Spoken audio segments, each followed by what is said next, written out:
आज के इस क्लास में पढ़ने वाले हैं संप्रेषण का अर्थ, मीनिंग ऑफ कम्युनिकेशन। ठीक है, कम्युनिकेशन होता क्या है?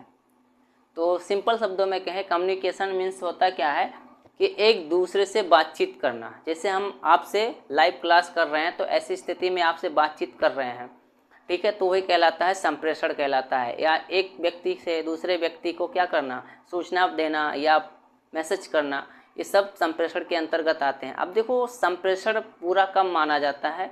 जैसे हम क्लास ले रहे हैं, लाइव क्लास चल रहा है और आप लोग वीडियो देखकर कमेंट कर रहे हैं, तो संप्रेषण पूरा माना जाएगा, क्योंकि आप लोग रिप्लाई कर रहे हैं। संप्रेषण मीन्स होता है कि पूरा कब होगा कि जैसे जो व्यक्ति है, दो व्यक्ति होते हैं, एक व्यक्ति कुछ कहता है और दूसरा व्यक्ति जो सामने बैठा है वह उसका सुनकर उस बात को या उस क्लास को देखकर उसका रिप्लाई दे रहा है, तभी पूरा माना जाएगा। और यदि वो सुन भी रहा है, रिप्लाई नहीं देता है, तो संप्रेषण पूरा नहीं माना जाएगा।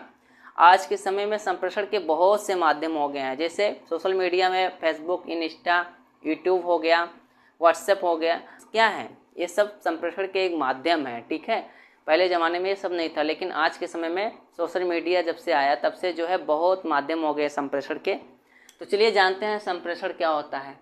देखो, शब्द संप्रेषण जो है की उत्पत्ति लैटिन भाषा के शब्द जो है कम्युनिस से हुई है। कम्युनिस से हुई है, जिसका आशय होता है समान। कम्युनिस्ट मीन्स क्या होता है? समान या कॉमन होता है। और इस प्रकार हम कह सकते हैं कि शब्द संप्रेषण जो है लैटिन भाषा के शब्द कम्युनिस्ट से लिया गया है। किससे लिया गया? लैटिन भाषा के कम्युनिस्ट से लिया गया है, और जिसका आशय क्या होता है? समान रूप से संप्रेषण के बारे में कहा जा सकता है कि यह एक क्या है? द्विमार्गीय प्रक्रिया है।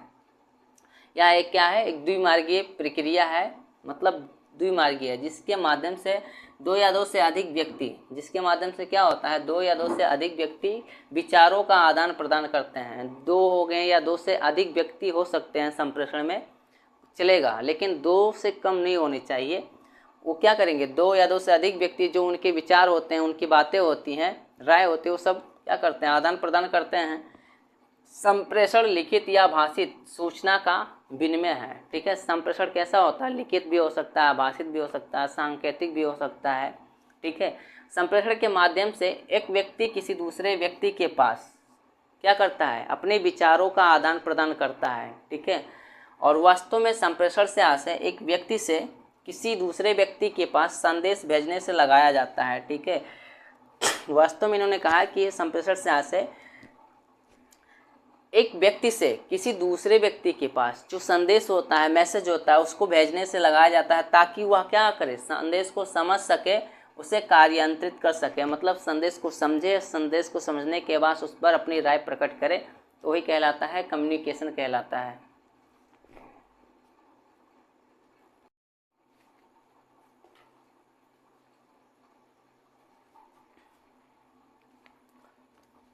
देखो, संप्रेषण की परिभाषाएं क्या होती हैं?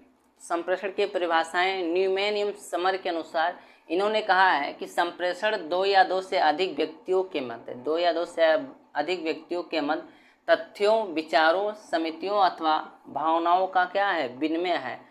दो या दो से अधिक व्यक्तियों के मध्य क्या होते हैं? जो भी तथ्य होते हैं, विचार होते हैं, समिति होते हैं, उन सभी का आदान प्रदान करना क्या कहलाता है? संप्रेषण कहलाता है।